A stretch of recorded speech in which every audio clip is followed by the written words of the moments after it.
Hello सांग माने आशा करूछु आपण माने समस्ते भलरे थिबे। सांग माने मो सहित कथा हेबाकू चाहूथिले मु वीडियो मझिरे मो नंबर देइछि, मो नंबर नै मते कॉल करंतु, पूरा मजा मस्ती रे कथा हेबा। नमस्कार बंधुगण, केमिति अछंती आपण समस्ते? स्वागत करूछु आपनकू आम यूट्यूब चैनल रे। बंधुगण, एपर्यंत जदि आपण आम चैनल को सब्सक्राइब करिनाहंती तेबे प्लीज सब्सक्राइब करिनियंतु। बंधुगण, आपणकर गोटिए सब्सक्राइब आम पई बहुत गुरुत्वपूर्ण अटे। धन्यवाद बंधुगण। माँ बापा घरे नथिले सेतेबेले भाई सुजोगर फायदा उठाई निज सह खेलिबाकू कहिले। जेतेबेले मु तांकू पचारिली केउ खेल खेलिबा, सेतेबेले भाई कहिले कि अंदर बाहर भीतर बाहर खेल खेलिबा। जेतेबेले मु तांकू पचारिली एही खेल किपरि खेलंती, सेतेबेले भाई कहिले कि चल मो को मु तुमको सिखाई देबी। तापरे जेतेबेले आमे को गलु तो से मतेरे लगाई देले एवं लगातार 2 घंटा पर्यंत मोर चित्कार। आजिर कहानी एते रोमांटिक एवं जबरदस्त जे सुनु सुनु आपणक बाबू विचलित होइजिबो। जदि आपणकू हमर एही कहानी पसंद आसिला तेबे हृदयरु लाइक करिबाकू भूलिबे नाही। धन्यवाद। आजिर दिनटी बड़ अजब थिला। सकाळु सकाळु माँ बापा कोनोसी कामरे बाहरकू जाइथिले एवं घरे केवल मु एवं मो भाई थिलु। जेमिति ही सेमाने कहिले कि सेमाने दीपहर पर्यंत फेरिबे नाही, मो मनरे एक अजब प्रकारर हलचल सृष्टि हेला। बुझी पारु नथिली जे आजिर दिनटी केमिति कटिबो। जेमिति ही माँ बापा घरु गले भाईर नजर मो उपरे किछि अजब ढंगरे पड़िला। मु बुझी पारिली नाही कि ता मुंडरे कोन चालिछि। से मते थरे घुरिकी चाहिला एवं तापरे हालुका भाबे हसिला। तार से हसरे किछि अलगा कथा थिला। मोर षष्ठ इंद्रिय मते किछि संकेत देउथिला, किंतु मु तार हसकू अणदेखा करिदेली।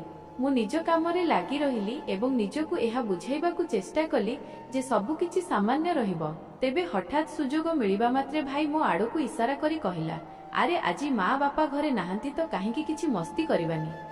ता कथा सुनी मु हालुका भाबे हसिली एवं कहिली, की प्रकार मस्ती? भाई दुष्टामी अंदाजरे कहिला, अरे मो प्रिय भौणी तू खाली हाँ कर। मु आखि तेढ़ा करी ताकू चाहिली एवं कहिली, कौन कथा हेउछो? माँ बापा सफा सफा कहिछंती कि आमे भल भाबे रहिबु एवं घरे कौनसी जिनिस गोलमाल करिबु नाही। भाई हसी हसी जवाब देला, अरे यार खाली टिके मजा करिबा, एमिति भी एते सुनसान घर, आउ तू मोठारु मस्तीर आशा रखिबुनी। ता कथा सुनी मते भी टिके हस माडिला। शेषरे भाई तो तार दुष्टामी करिबा अभ्यास अछि। मु भाबिली चलो टिके टाइम पासी सठी, किंतु देखिबा से कौन करिबो। तापरे भाई जोररे कहिला, चलो तुम सह गोटे खेल खेलिबा। मु आखि टेढ़ा करी पचारिली, केउ खेल? भाई दुष्टामी रे हसी हसी कहिला, तुमर मने अछि पिलादिने आमे लुचकाली खेलुथिले? मु हसी हसी कहिली, हूँ मने अछि, किंतु एबे आमे बड़ होई गलुनी। एही खेल एबे टिके अजब लागिबनी? भाई तुरंत जवाब देला, अरे माँ बापा घरे नाहंती तो काहेकि टिके पिलादिनर मजा न नेबा। ता कथा सुनी मो भितरे भी एक हालुका मस्ती जागी उठिला। पिलादिनर स्मृति जेमिति मनरे खेलिबाकू लागिला। मु मध्य हसी हसी सम्मति जणाइली, ठीक अछि देखिबा। एबे भी मु लुचिबारे सेतिकी पारंगम कि नाही। भाई उत्साह रे हातरे ताली मारिला एवं कहिला, ताहेले ठीक अछि, प्रथमे तू लुच आउ मु गणुछि। मु तुरंत को दौड़िली एवं आलमारी पछरे लुचि गली।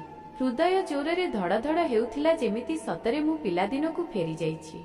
भाईर स्वर शुभुथिला, 1 2 3 एवं मो हृदय जेमिति प्रति गणति सह आहुरी जोररे धड़ धड़ हेउथिला।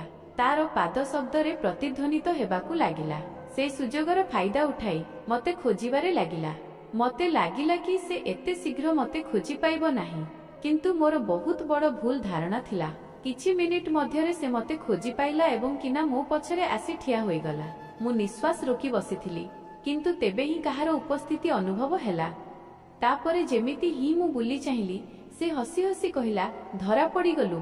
मु टिके विरक्त होई कहिली, एते जल्दी खोजी देलु। से कहिला, मते मध्य बहुत मजा आसुची। सेही सबु मुहूर्त मते पिलादिन मने पकाई देउथिला, जेतेबेले आमे कोनोसी चिंता न करी केवल मस्ती करुथिलु। भाई आखि मारी कहिला, एबे तोर पाड़ी।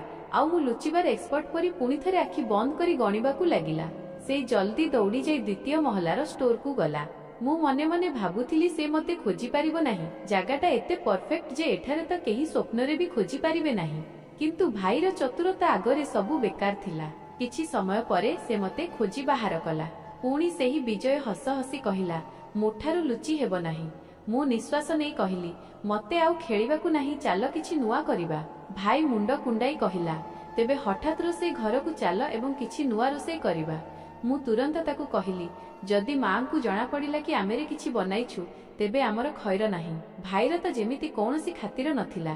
ସେ ହସି ହସି କହିଲା, ଆରେ ବାସ୍ ମୋ ପ୍ରିୟା, ତୁ ଦେଖୁଥା, ମୁଁ ସବୁ ସମ୍ଭାଳି ନେବି। ଆମେ ବିନା ଦ୍ୱିଧାରେ ରୋଷେଇ ଘରକୁ ଗଲୁ। ଭାଇ ଫ୍ରିଜ୍ ଖୋଲି ଆଉ କଣ କଣ ସବୁ ଜିନିଷ ବାହାର କଲା। ସେ ଅଯଥା ଭାବେ ସବୁକିଛି ମିଶାଇବା ଆରମ୍ଭ କଲା। ମୁଁ ତାକୁ ଦେଖି ଜୋରରେ ହସୁଥିଲି ଏବଂ ଭାବୁଥିଲି ଏ କଣ କରୁଛି। ଯେତେବେଳେ ସେ ସେହି ମିଶ୍ରଣରେ ରଖିଲା, କିଛି ମିନିଟ୍ ମଧ୍ୟରେ ପୋଡ଼ିବା ଗନ୍ଧ ଆସିବାକୁ ଲାଗିଲା। ମୁଁ ଡରିଯାଇ କହିଲି, କିଛି ପୋଡ଼ି ଯାଉନି ତ? ସେ ହସି ହସି କହିଲା, ଏହା ଆମର ସ୍ପେଶାଲର ବାସ୍ନା। କିଛି ସମୟ ପରେ ଯେତେବେଳେ ସେହି ଜିନିଷଟି ପାକି ବାହାରକୁ ଆସିଲା, ଆମେ ଦୁହେଁ ତାକୁ ଚାହିଁଲୁ। ମୁଁ ପଚାରିଲି, ଏଇଟା କଣ?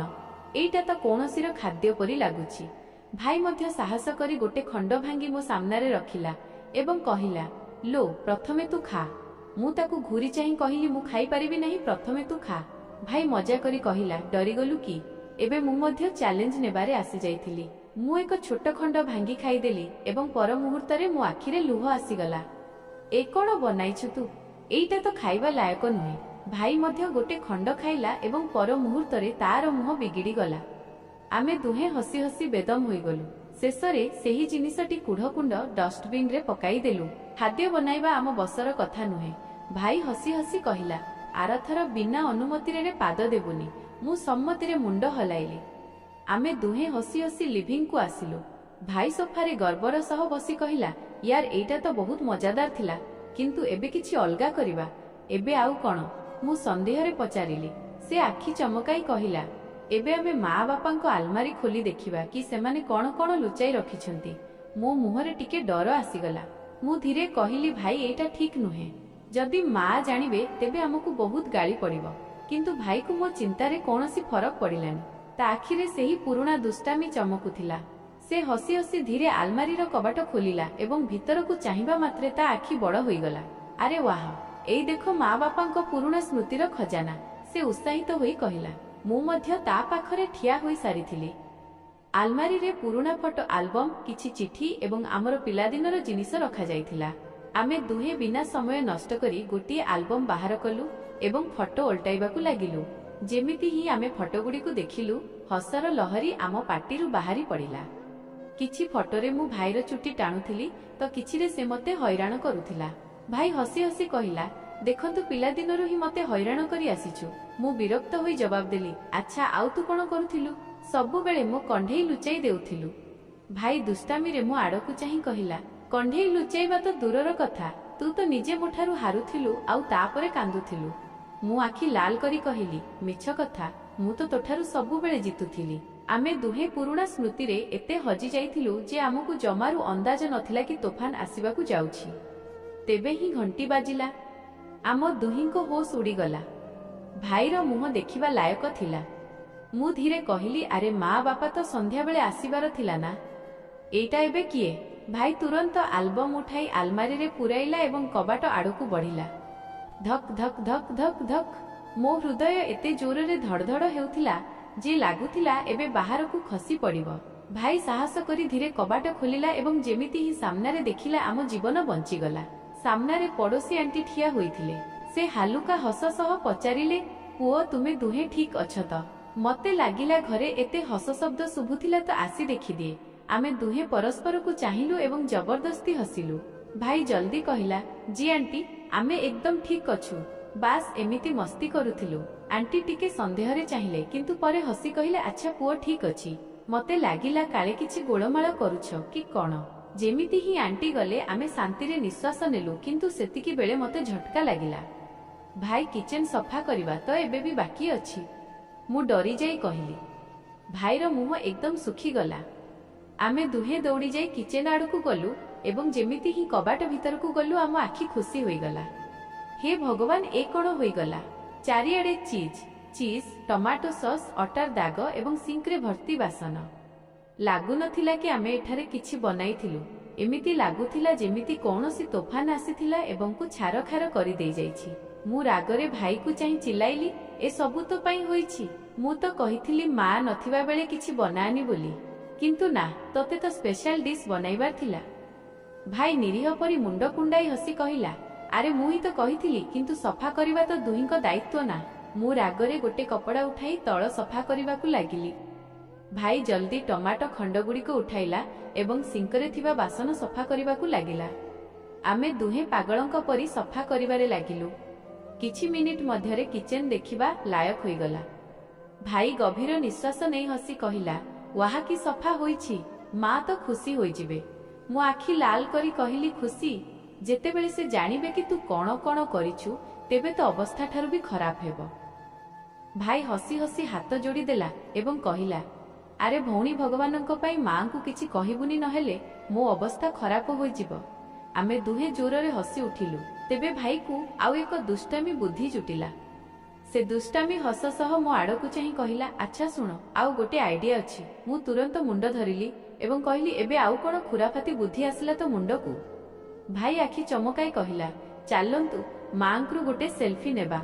से सबु बेले आमकू तांको फोन छुईबाकू मना करंती, तेणु काहींकी तांको अनुपस्थिति रे गोटे स्मरणीय सेल्फी न उठाइबा। मते एई आइडियाटी मजादार लागिला। मु भाबिली सेल्फी नेबारे की क्षति अछि। आमे दुहे मांग फोन उठाइलु एवं अलगा अलगा अजब मुह बनाई सेल्फी उठाइबाकू लागिलु। केतेबेले भाई आखि बड़ बड़ करी डरावना एक्सप्रेशन देउथिला त केतेबेले मु मुह फुलाई पाउट पाउट करुथिली। हसी हसी आम पेट काटिलाणी। हठात भाई कैमेरार वीडियो मोड ऑन कला एवं रेकर्डिंग आरंभ करिदेला। से मजारे मां को नकल करी कहिला, देख पिला माने एटा घर ना मस्ती करिवार जागा। आमे दुहे तार एक्टिंग देखि हसी हसी पागल होई गलु। तापरे मु मध्य बापा को नकल करी कहिली, जेतेबेले पर्यंत मु घरे अछि केही मस्ती करिवे नाही। आम पाखरे हसीबा छडा आउ कोनसी काम नथिला। से वीडियोटी एते मजादार होई गला जे आमे दुहे एहाकू सेव करिदेलु। तेबे कबाटरे शब्द हेला एवं एही थर माँ बापा सतरे घरकू आसी सारिथिले। आमे परस्पर को चाहिलु एवं डरी जाई मां फोन पुणी निज जगार रखिदेलु। माँ भीतर को आसिले एवं कहिले, तो तुमे दुहे कण कला आजी घरे? भाई निरीह साजी कहिला, किछि नाही माँ, बास एमिति पाठ पढुथिलु। माँ आम मुह देखिले एवं संदेहरे कहिले, हाँ ठीक अछि, तुमे दुहे बहुत सीधा साधा लागुछ, आजी निश्चय किछि करिछ। आमे दुहे परस्पर को जाई हसिलु एवं कहिलु, अरे माँ आपण तो एमिति ही भाबुछंती, आमे सतरे बहुत भल पिला। माँ आम कथा उपरे टिके विश्वास कले, किंतु तांको मुहरे हालुका हस थिला। तापरे से कहिले, अच्छा जाओ दुहे निज निजकू एवं ध्यान रखिबो, जहा भी करिथिबो काहाकू जेमिति जणा न पड़े। आमे दुहे सम्मतिरे मुंड हलाइलु एवं निज निजकू चालीगलु। किंतु सेही दिनर मस्ती एवं दुष्टामी आम मुहरे सबुदिन पई एक स्मरणीय हस छाड़ीगला। रातिरे मु मोरे सोईथिली, किंतु दिन सारार सबु दुष्टामी मुंडरे घुरी बुलुथिला एवं मु हसी हसी निजे सोई पारु नथिली। किछि समय परे भाई मोकु आसी धीरे कहिला, सोईगलु कि? मु ताकु चाहिली एवं जवाब देली, नाही, तुमे मध्य सोई पारिलो नाही कि? से हसी हसी मो पाखरे बसिला एवं कहिला, यार आजिर दिन सतरे मजादार थिला। जेतेबेले मां को फोन किना नै आमे दुहे वीडियो बनाइलु, सेतेबेले मां को आदौ अंदाज नथिला। आमे दुहे सेही वीडियो विषय रे भाबी पुणी हसिबाकू लागिलु। भाई दुष्टामी रे हसी कहिला, काली सकाळे जेतेबेले मां निज फोन रे सेही वीडियो देखिबे, सेतेबेले तांको मुहर रिएक्शन देखिबा लायक हेबो। से एते मस्ती भरा स्वर रे कहिला जे मते राग भी आसिला आउ डर भी लागिला। मु ताकू चाही कहिली, बास एतिकी बाकी थिला, जदि मां जानिबे तेबे हमर सतरे खैर नाही। भाई प्रथम थर टिके गंभीर देखागला एवं पचारिला, अच्छा सेही वीडियोटी तू डिलीट कर देइछु ना? मु हठात चमकी पड़िली एवं आखि बड़ करिदेली। आरे सेईटा तो पाखरे थिला, तू ही तो कहिथिलु कि एहाकू स्मृति भाबे रखिबा बोली। एबे भाईर मुह देखिबा लायक थिला। आम दुही को बुझा पड़ी जाइथिला कि आमे बहुत बड़ भूल करि देइछु। मु जल्दी भाई हाथरू फोन छड़ाइली एवं गैलरी खोलिली। वीडियोटी एबे भी सेठारे थिला, सफा सफा काबे कि तिरेछि। भाई डरी जाई कहिला, जल्दी डिलीट कर। मु तुरंत फोन रे डिलीट बटन दबाइली, किंतु टिंग, मांग फोन ऑटोमेटिक बैकअप नहीं सारिथिला। एबे किछि भी करिवार कोनोसी फायदा नथिला। आम दुही को अनुभव होई सारिथिला कि आमे निजे निज गोड़रे कुराढ़ी मारिछु। आमे दुही परस्पर को डरिकी चाहिलु एवं दीर्घ श्वास नेलु। एबे केवल गोटिए आशा थिला, हुए तो मां सकाळ पर्यंत फोन खोलिबे नाही, किंतु कुदरत को किछि अलगा मंजूर थिला। परदिन सकाळे जेतेबेले मां फोन उठाइले तो आमे दुहे डाइनिंग रे जलखिया खाउथिलु। हठात कौन मां को स्वर पूरा घरे प्रतिध्वनित हेला, तुमे दुहे तुरंत मो सामना को आस। आम हाथरू जलखिया खसी पड़ू पड़ू बंचीगला। भाई धीरे मो आड़कू चाहिला एवं कहिला गलु कामरू। मु गभीर निश्वास नेली एवं डरी डरी कहली एबे बंचिबार कौनसी चांस नाही। आमे दुहे परस्परर मुह चाहि जेमिति हेले मांक सामनाकू गलु। मांक मुह एकदम रागरे लाल होइथिला। सेई किछि न कहि आमर बना जाइथिबा सेही भाइराल वीडियो प्ले करिदेले। सेथिरे आमे दुहे कैमेरा सामने दुष्टामी एक्सप्रेशन देई कहूथिलु, माँ आमे तो बहुत भल पिला, आमे कौनसी दुष्टामी करिनाहु। वीडियो शेष हेबा मात्रे माँ पचारिले, तो एई सबु करुथिल तुमे दुहे मो अनुपस्थितिरे। आमे दुहे परस्पर को चाहिलु एवं तुरंत सबुठारु निरीह मुह बनाई माँ को सामनारे ठिया होई गलु। भाई धीरे स्वररे कहिला, माँ आमे बास मजा करुथिलु, एबे आउ केबे करिबु नाही। मु मध्य निरीह परी मुंड हलाई कहली, सतरे माँ केवल टाइम पास करुथिलु। माँ आमको किछि सेकेंड पर्यंत चाहिले, लागिला जेमिति से एबे आमको दंड सुनाइबे। किंतु परे हठात तांको मुहरे हालुका हस आसीगला। से मुंड हलाई कहिले, भल कथा तुमे दुहे पिलादिन मने पकाइदेल, किंतु आरथर मो आलमारी एवं ठारू दूररे रहिबो, बुझिल। आमे शांतिर निश्वास नेलु एवं तुरंत मुंड हलाइलु। जी माँ एकदम बुझीगलु। परे जेमिति ही माँ गले भाई मो आड़कू चाहि धीरे कहिला, आजि तो अल्पके बंचीगलु। मु मध्य हसी हसी कहिली, सतरे किंतु आरथर सावधानर सह दुष्टामी करिबु। सेही दिन परे आमको एही शिक्षा मिलिला जे माँ को अनुमति बिना दुष्टामी करिबारे मजा तो बहुत अछि, किंतु जदि धरा पड़ीगल तेबे तार मूल्य मध्य देबाकू पड़िपारे। बंधुगण जदि आपनकू एही कहानीटी भल लागिथाय तेबे प्लीज लाइक